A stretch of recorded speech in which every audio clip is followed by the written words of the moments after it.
Hey, welcome class. We have a guest speaker. Her name's Farrah Wilder from the California Association of Realtors. Farrah, take it away. Okay, thank you so much, Kendrick. And Kendrick and I met because we're both active in a group called Deliberately Fair Housing on Facebook. And so if you're interested in learning more about fair housing and real estate, it's a private community, but if you look for it, you can get in there. But my day job is with the California Association of Realtors. I am the Chief Diversity, Equity, and Inclusion Officer. And within that role, I do quite a bit of education around fair housing, both within our leadership. We have a really large board of directors on our organization and within the membership and at the local realtor associations. So with that, I do quite a few of these presentations, and I'm going to share my screen. And please don't judge if you're into graphic design and all of that, because I cobbled together a number of different presentations with different design things going on with them. But I wanted to make sure that you had this information, and I would love to have a conversation at the end of class to answer any of your questions or maybe go more in depth on anything that you might have seen here.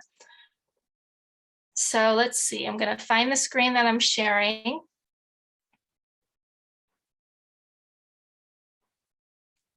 Okay, so can you see my presentation here? Okay, got it.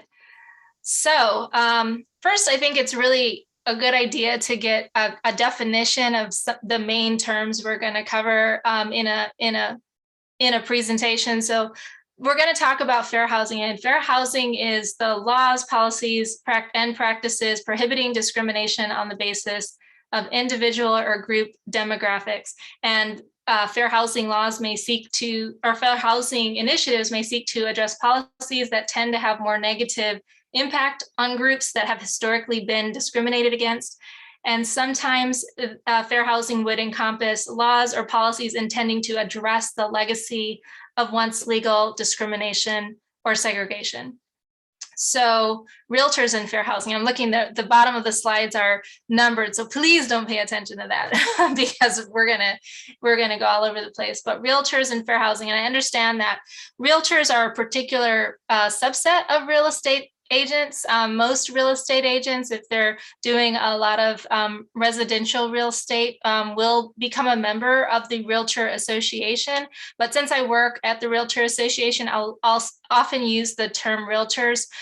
Sometimes the term realtor will apply to real estate agents as well. But so I just want to clarify why I say realtors. Okay, so realtors have a legal and professional responsibilities. And so every real estate agent will have legal responsibilities and professional responsibilities that if they're getting a license with the Department of Real Estate, and also the California state and local laws will have fair housing elements to them. And realtors can also be instrumental in helping members of underserved communities overcome barriers to homeownership. It's also really important that realtors learn about past policies that created segregated communities and areas, remembering that the groups themselves were not the cause of the homeownership disparities. And this can help realtors and real estate agents determine their role or understand their role as stewards of homeownership. And then there's some resources, and we'll talk a lot about resources. I have them kind of throughout the presentation. The book, The Color of Law by Richard Rothstein, is a foundational book that everybody should read.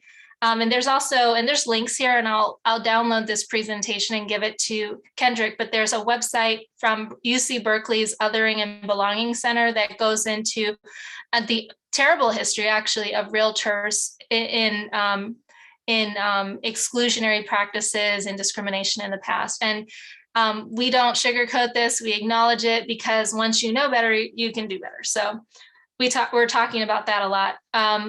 Racial homeownership statistics, I have a link here, I'm not sure what it goes to, but that information is critical for real estate professionals to understand if they're engaging in work and advocacy around homeownership for underserved communities. Newsday Divided. Newsday Divided, and I'll show some videos from Newsday Divided.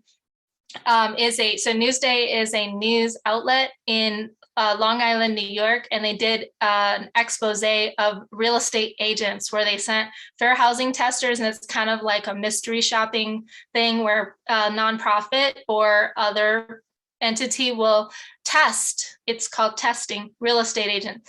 And so there was an expose of the real estate industry, and real estate agents unfortunately did not do so well when it came to treating people equally based on race. And then also the Department of Fair Employment and Housing, that's what DFEH stands for. They've seen a very sharp increase in fair housing complaints recently. So it's really important, and I presented this to local association leadership because they often figure out or determine what education or what ways to support their members. And so really trying to highlight that it's a risk management imperative that the associations and organizations that support the real estate community are offering the tools to that group so that they can make sure that they're not unintentionally violating the law. Okay. So more about the role of realtors in fair housing. Realtors unfortunately had a role in creating the problem, and there's a link here that kind of goes more in depth. They were very instrumental in upholding segregation. Realtor associations at one time did not let people of color or women become members. And even once they kind of started to open up a little bit, it took a long time before they were fully open to everyone. Realtors, you are homeownership experts. So there's a huge responsibility when you're representing someone, or someone, might approach you to look for housing. And sometimes people, without knowing it, they have biases, or they might treat certain people one way and other people a different way without even realizing it. And we'll talk about implicit bias. And then also, of course, people might not realize, they might be representing a seller, and the seller might say, I prefer to sell to this group or this community, or not to sell to this group or this community. And fair housing laws cover much more than race. So, it might be all kinds of things, or I prefer to sell to a family. But remember that, those kind of decisions on the basis of demographics really have an impact on the homeownership prospects for people. And as we know, in California, it's very difficult to become a homeowner. And either way, housing is just so critical to wealth creation, whether you own your home, and also to your health and safety of having a roof over your head and being able to afford your housing. And then realtors are often the first point of contact for prospective homeowners. So a realtor can really determine someone's outcomes. And sometimes people are just at the cusp of whether they can afford to buy a home. And if a realtor assumes they can afford it, or is not aware of all the programs or ways that someone might be able to purchase a home, they could discourage someone who otherwise might have been able to succeed in homeownership and change the trajectory of their and their family's future. So realtors and real estate agents have a very, very important fair housing role. So this was a site I created for you, but I just wanted to highlight some of the past actions of realtors. So realtors, our Realtor Code. So the organization that I work for back in 1924, this is the language they had. A realtor should never introduce into a neighborhood members of any race or nationality, or any individuals whose presence will clearly be detrimental to property values in that neighborhood. And they were talking about race. And there's other instances, but I really wanted to highlight the kind of language they were using at that time openly. And so this meant that if you did this, you were in violation. If you took a person of color, any ethnicity, a Latino person, Asian person, or Black person into an exclusively white community, or family into an exclusively white community to show them property, you could be kicked out of the Realtor Association or disciplined. So let's talk about some more history.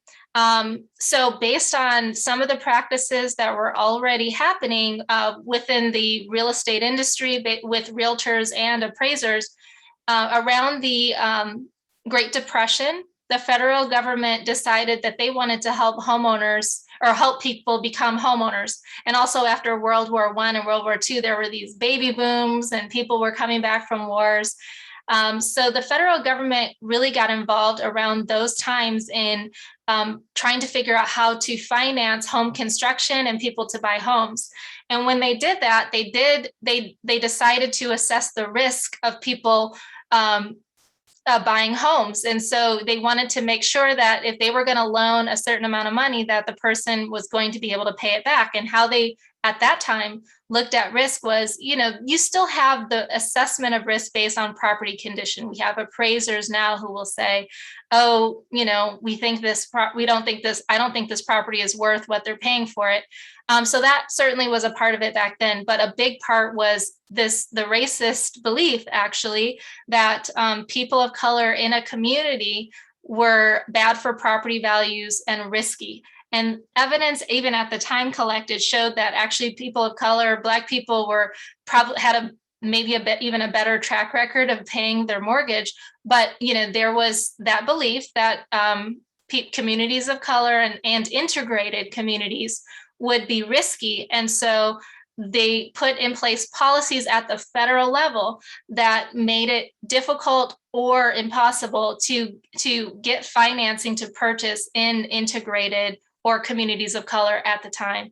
And the process was called redlining. They had maps where they would designate, and I wish I had a picture of it now, but they had maps where they would designate certain communities, red, yellow, blue, and green, and the green and the blue were great. That's fine. And that was deemed no risk for lending. And they would also lend to developers. So developers could build in these communities. And what they would stipulate oftentimes is you must have a restrictive covenant, and I'll show you one in a bit, and that restricts the ethnicity of the people who will live here or buy here. And so these practices in the yellow and the red were communities where a lot of people of color lived, and they were deemed risky, and it was difficult to impossible to get a government-backed loan, and those government-backed loans were the cheaper loans. And so then you effectively created these segregated communities, made it very difficult for people of color to purchase. And then if they were going to purchase, they often had to get some sort of other kind of financing, very high interest rates, maybe very big down payment, and also not very flexible. There's a lot of predatory lending. So if people miss one payment, they would be kicked out, they would lose all their money, and you had people selling the same home 2-3 times until someone that was able to comply with this and get through it.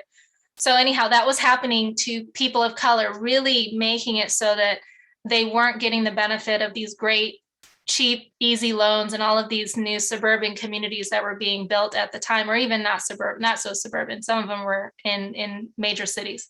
So there was steering. Real estate agents and professionals were refusing to show people of color houses in exclusively, at the time, white communities, or taking them to different communities based on what ethnicity they were. And then we talked about the restrictive covenants. And so here's one. And what it says, so this is in a deed or in a neighborhood rules from 1949 from Danville. So I did real estate in the East Bay of California, so of Northern California. And it says, no person other than that of the Caucasian race shall use or occupy any building on any lot, except that this covenant shall not prevent occupancy by domestic servants of a different race or nationality employed by an owner or tenant. So I was a realtor for 13 years, and before I was in this role, and I came across these often. They're all throughout California in a lot of different communities, and the realtors have tried to get them completely taken out, and they're still working on that. But you can see them if you sell property. Usually there's some sort of disclaimer at the you get all of the deed records that are attached to the property, and there's and the neighborhood rules, and sometimes it's in the deed, sometimes it's in the neighborhood rules, and there's a disclaimer that anything that mentions race or anything illegal is no longer able to be enforced. But people who you might support in buying a home might come across these and just be completely appalled. So they still exist, but they're illegal.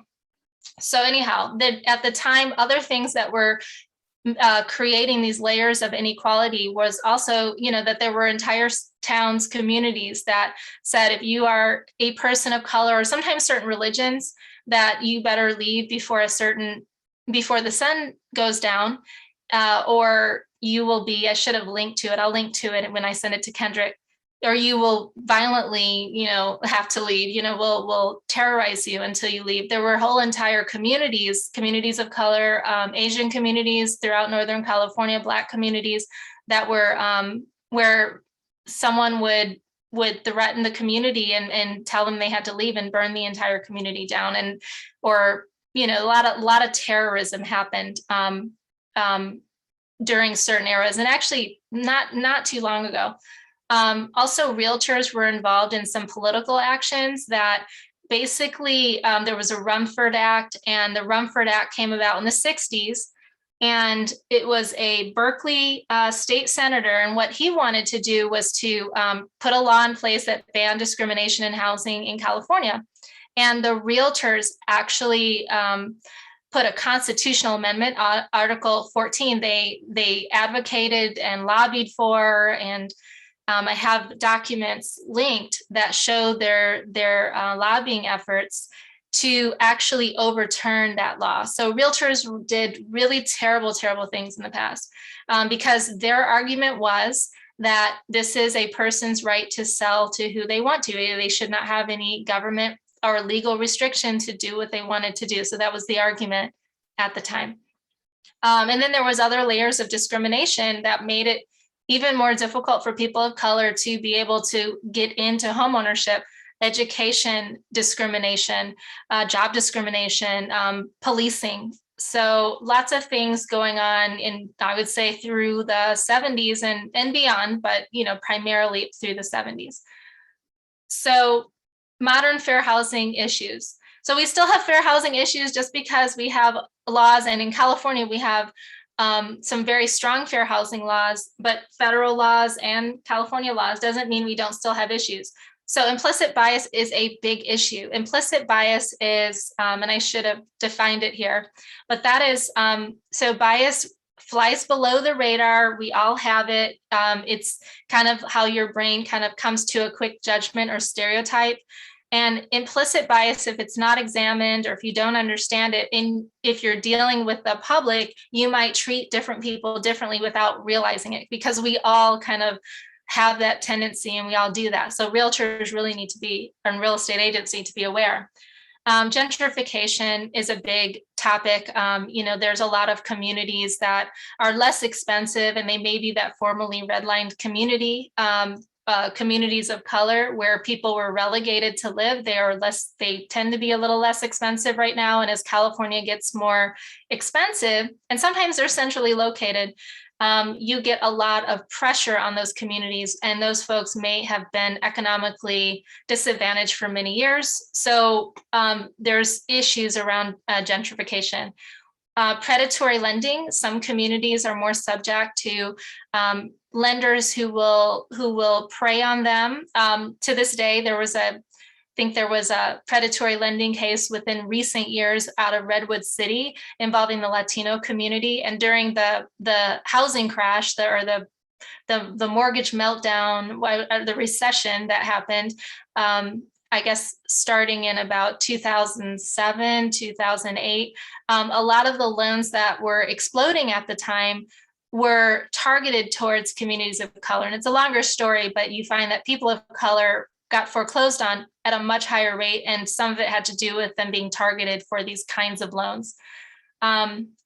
Schools. So there's a lot of steering around schools. Schools have been linked in the past to segregation patterns. And if you read The Color of Law, that is really highlighted, and also real estate agents and realtors being helpful, recommending schools and sometimes recommending differential schools or avoiding certain communities. Laws that have disparate impact. There are laws that make it arbitrarily more expensive to buy that don't need to be there. I'm thinking point of sale ordinances, which are taxes that happen maybe or requirements that happen right at the time of purchase that make it more expensive, that often fall on the buyer, that are arbitrary or don't need to occur, or lending standards for people who maybe don't have as high of a credit score, and that can disparately impact people of color. But we also know that people of color don't use credit to the same extent or in the same way maybe as other folks, and they may be paying their bills just fine, they're just using cash. Lack of education about fair housing issues. So within the realtor community, we haven't talked about it enough, and I'm so excited to be here talking to students because it's really important for a lot of reasons. There's professional responsibilities, and you can do a lot of harm or good in a community if you understand these things. And then the legacy of discrimination and homeownership gaps. So there are now, because of the actually really pervasive discrimination that happened in the past, we have homeownership gaps with communities of color. So those are some of the modern issues. And so implicit bias in Newsday. So so I mentioned this investigation. I don't think there's the videos here now. So the Newsday did an investigation, and I'll show some videos from there where they really uncovered a bunch of implicit bias. So here's the thing, and the unfortunate problem that we have is that there are 22 protected categories in California. That's not the problem, but most real estate professionals cannot name them all. And, folks are like, I'm not racist, I don't steer, I'm good, but, I don't discriminate against anybody. But oftentimes you'll hear people say, well, they wanted to sell the home to the family, and this is a real estate person. So, they opted not to go with the single person. Well, familial status, you'll see, is on there. Or, there are folks who still have biases about sexual orientation, sometimes even knowing the names. If it's not talked about, they're like, oh, I think this is a same-sex couple, and people have biases there. Let's see, primary language, veteran status, age, any arbitrary characteristic. And that's the tricky one. So what if someone came through the open house and the owner happened to see them, or the realtor happened to see them, and they had a whole bunch of tattoos, and there was a bias about that?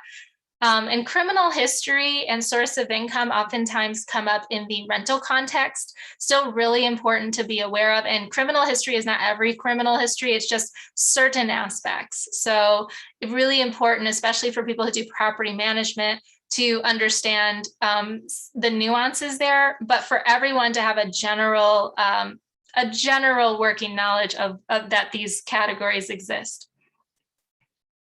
Okay, so how does one, if you're doing real estate, how do you kind of avoid your implicit bias, and how do you kind of try to get your systems together to treat everyone similarly? So all of these things, and we'll go through them one by one, are ways that real estate professionals can refrain from treating people differently. So use consistent intake systems. So if you are representing a buyer, what you want to do is you want to create a checklist or a form where you're asking everyone the same information, and keep your records that you did that. If anyone ever questions it, you have it. You also might have someone who comes to you and then they come back 2 years later and you can pull out their thing. And so that's also really helpful. But use, kind of ask everyone the same thing, show everyone everything in their price range, just be the same with everyone. So that's the next one. Of course, I got ahead of myself. So I have a video here. And Kendrick, if I'm talking too long or anything like that, just nudge me. Political affiliation. So we got a question about political affiliation. That is not on the list, although I would say that any arbitrary characteristic starts to get a little borderline. So if you had a client, you might alert them to that or call. And we also have a legal hotline. If you're a realtor, you can ask your broker, because some of these things end up being really borderline, but there's no law in California that says anything about political affiliation. Okay, so let's see. I hope you can hear this. So Kendrick, just signal if you're not able to hear. Actually, let me stop because I think you won't be able to hear it. I have to enable my I have to enable the share sound and optimize for video clip. Okay. So all right. Kelvin Toon is a black man in his early 50s, and he went in to meet with an agent involving a test in the Brentwood community, a community that is 80% Hispanic and black. The agent communicated to Kelvin, our black tester, that she enjoyed meeting with clients from the Brentwood area. Every time I get a new listing in Brentwood or a new client, I get so excited because they're the nicest people. When we sent Kelvin's counterpart in to meet with the same agent, the white tester was actually warned about Brentwood not being a nice place. The nursing home we need to be near is in Brentwood. Okay. And so we found a couple that are in Brentwood. Pretty close to each other. Okay. And it just seemed like those would be handy also for going to visit. Do you want to give me them and I'll look into them for you? Or? Yeah, I can do that. That warning came later to the white testers saying there was concern about gang activity going on in Brentwood.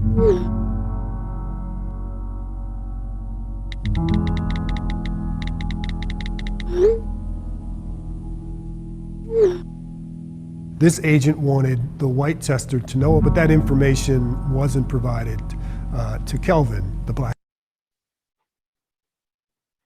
Okay. Kelvin Toon is a black man and Okay, so I can't see anyone now, so I'm just gonna assume everything's okay, but you can send a smoke signal in the chat. So another thing is avoid recommending areas in schools because this is where people sometimes get into trouble, where they may even have their own biases, but they're kind of working out there's certain communities they don't believe are good or safe or desirable, or that the properties are valued very well, or they have school biases. And the thing is that test scores, which a lot of people are thinking they're recommending schools based on, are very arbitrary. And sometimes, there's some studies that say that, they can sometimes be, the test scores aren't really the basis exactly of, whether the kids have good outcome from the schools, or there's schools that specialize in different things. Different people have different needs. So letting the buyer kind of really pick. And if people ask, and that sometimes happens, offering maybe general information about where to find information is fine, but not selecting for people. And then, of course, a real estate agent can perpetuate some of these things by as a group, kind of thinking of certain communities as not so good, and then avoiding them. And then the homes in those communities don't sell for as much because they don't get as many people looking at them. So the realtor never wants to be a part of the problem. And also, of course, you could be being tested. Okay, so learn about first-time homebuyer programs. So this is above and beyond potentially what the fair housing laws are going to require. But if you know more about the first-time homebuyer programs, or even if you don't work with them or don't work with first-time homebuyers, partnering with someone who does, then you can make sure that people aren't ever taken out of the loop or discouraged that they could have bought, and it doesn't have kind of long-term impacts on their ability to build wealth. So that we have a resource at CAR, finddownpayment.car.org. Anyone can go on this website and you can put in general information and find all the programs that exist in that area. And so they allow people to, have, I would say, there's money that can help support a down payment or make it less, or make a home less expensive. So refrain from saying you don't have the funds, credit score to buy. So even if you just think it's iffy, if you're like, oh, I don't know how this person does this, set them up with a lender or a housing counselor who can really assess that and help them, because sometimes it's really a small minor thing. It's like paying off your student loans will boost your credit score or something like that. And that can help keep someone in the loop. And sometimes a housing counselor they'll keep up with them. They'll get them to a certain point, and then when they're ready, they'll come back to you. Okay, so listing best practices. We don't have to talk too much about this, but I'll just go through a few things. The Fair Housing and Discrimination Advisory is a new form that rolled out for the realtors, and it goes through all the categories. So you would go through this with your sellers, with your buyers, if you have a rental, if you have a rental, a landlord you're representing, and it talks about examples of best practices and things to avoid, like buyer letters. Discussing buyer letters. So in especially our very competitive markets in California, buyer letters are very popular. So we have some language in our contracts, but any real estate agent should discuss the potential for bias, because people often list information, where they work, their family status, all of those things, their religion. Sometimes they talk about holidays. In the buyer letter, sometimes they put pictures, and that could lead to a bias for or against them. And so sometimes what people are doing is just saying, as a listing agent or counseling with their seller, and having the seller say whether they want to expose themselves to this risk, but that they aren't going to really accept buyer letters or look at buyer letters. And it's really the seller's decision, but it's up to the real estate agent to educate the seller on the danger of the buyer letters, because it's a legal issue if they exercise a bias and they pick someone because of familial status, and that's potentially against the law, or race, or anything else like that. Okay, off-market listings, limited showings. So sometimes, people have the inside scoop or deal or something like that.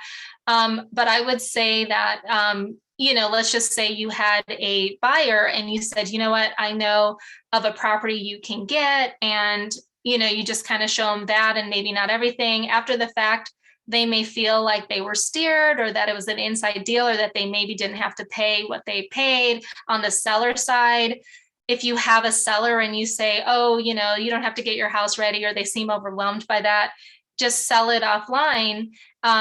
Well, potentially, they might come back and say, well, if I had put it on the market, would I have gotten more offers? So there's a little bit of that risk, but also there is the risk of steering, of having a bias, of having only not everybody able to know about these homeownership opportunities, and only certain people. That's how they used to do it back in the day, and it wasn't illegal. Advise seller, property owner about fair housing issues, with wanting to know who the buyer and tenant is. So sometimes if you're representing a seller, they go, I want to know a little bit more about this person. People feel like it's a very personal experience. And, are they a family? Do they have kids? They kind of want to have that special touch. They care about their house, and they care who it gets sold to. But the issue is that can lead to them acting on bias, or based on reasons that aren't appropriate under the law. Same with tenants, that they're wanting to know more information. The pertinent information is, do they qualify? And for a home purchase is, what's the price? What are the terms? What are the contingencies in the offer? Things like that. What's the time period for the close of escrow? What kind of financing are they using? Okay.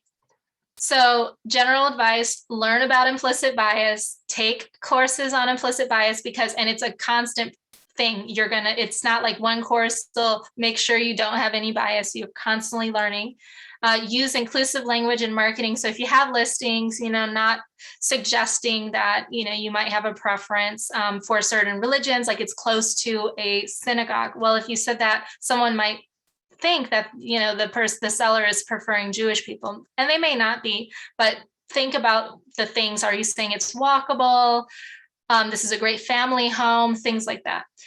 Consider how you describe neighborhoods. So I used to cringe, but when I was in my real estate office, I used to hear real estate agents, realtors, professionals who aren't supposed to steer say, oh, that neighborhood's sketchy, or that neighborhood's kind of coming up. And you'd have buyers come into an open house and say, what's this neighborhood like? And, they're fishing for information about demographics. And sometimes people, they don't realize that they have these biases or these things flying below the surface, and they're concerned about crime, and crime is a legitimate concern. And there are often websites where you can find that, but they use race and demographics as a proxy for that, which is quite inappropriate.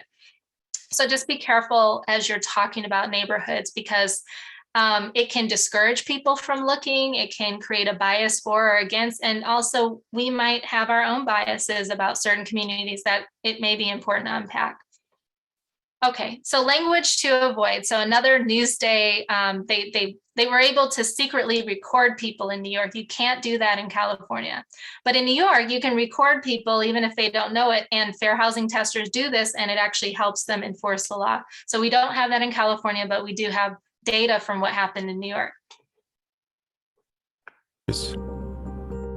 All the school bus, see the moms that are hanging out on the corners. But you don't want to go there. It's a mixed neighborhood. It's mini Okay. United Nations. Okay. Because you might be more comfortable in a certain demographic area that isn't heavily one way or another in terms of the people. Bayshore has 2 school districts, Brentwood and Bayshore. You don't want to have Brentwood School District. You want to have Bayshore School District. I can't say anything, but I encourage you, I want you to go there at 10 o'clock at night with your wife to buy diapers. Go to that 7-Eleven. They didn't buy there. No, that's great. I have to say it without saying it. You know, you have the knowledge of the areas. Yes. You know. I don't want to use the word steer, but I try to I'll use another No, word. yeah, I've listen, educated absolutely. the areas. That's You know. So, I mean, I think we're watching this. Most people are thinking, oh, wow, that's terrible. But, you know, as someone who practiced real estate, I used to hear people say those things all the time. So what are realtors doing about fair housing? So again, another homemade slide on the fly very quickly. So we're doing a lot more education. So I think, you know, there was the belief that, you know, everyone should be colorblind and these are sensitive topics. We shouldn't talk about race. And if we don't talk about race or demographics or sexual orientation or whatever the case may be, then we won't be discriminating. But what we find is that because of how implicit bias works, that it's actually really important to talk about these things. So, and also we are aware that what happened in New York potentially could happen in California. That those videos that I showed you are part of a bigger investigation that led to, I think there are still probably about 50 agents who are under investigation. 3 have lost their license. And there's 7 new laws at the state that regulate real estate agents in the real estate industry. So what we want in California is for real estate agents in the real estate community to do better if and when they are tested, because there's quite a bit more money now being put into fair housing testing. So it is very likely to happen more often than it used to. So policy, we're engaging in some policy work that will increase the required training for real estate agents. We're working on getting more supply, addressing the supply issues that make it so expensive in California. We're looking at things that disparately impact people of color, diversity initiatives. So diversity within the realtor rank, making sure that communities of color can work with people who, it doesn't have to be of their demographics, but either they've been trained on working with diverse clientele, that they're likely to encounter people who may speak their language or have less bias against their community because they're from the communities. And then we're looking at diversity at our leadership so we can have more well-rounded discussions about what fair housing policies we might want to support. So that leads us to the governance. So within our board of directors, we're trying to become more diverse, and then self-regulation. So there is a new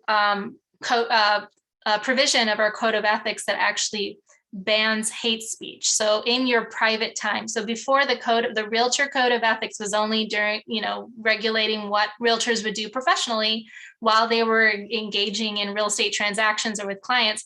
But if you are spouting what's considered to be hate speech on your social media or in any kind of place where people are able to hear it and see it, the view is that you are probably might have some bias, and you might not be able to turn it off when you're working with clients. So that is sanctionable. And plus realtors have, an elevated level of professionalism. It's a brand, and we don't necessarily want folks who are exhibiting hate speech out there representing the realtor community. So here are some books that I highly recommend, and the link fairhousingcalifornia.org has them all there. The Color of Law is foundational, but every single book on here will give more information about fair housing history and even some of the current issues that exist with fair housing. We also have multicultural real estate organizations, and these organizations, particularly the Realtors, the California Association of Real Estate Brokers, started at a time when these groups might not have been allowed to join the Realtor Association, and having the support of a trade association can be really critical to supporting your business, can help you with the tools you need, like your forms. Realtors get their forms from the Realtor Association, the MLS, networking, education, so all these things. And then NAREP and ARIA came along a little later. ARIA is the Asian Real Estate Association of America, but they all support communities of color, and they also support realtors who might be from their communities, but they welcome everyone. And now the Realtor associations are working more and more closely with these groups because they are subject matter experts on barriers for communities of color, or concerns that real estate professionals who are people of color might have. And so as a trade association that supports the industry for everyone, we also want to make sure that we're connected to these organizations and supportive of them and networking with them. Okay, so here's a list of a whole bunch of other resources. There's links, and I'll give that to Kendrick. And now I will stop my screen share, and we can have a conversation. I'm here for questions.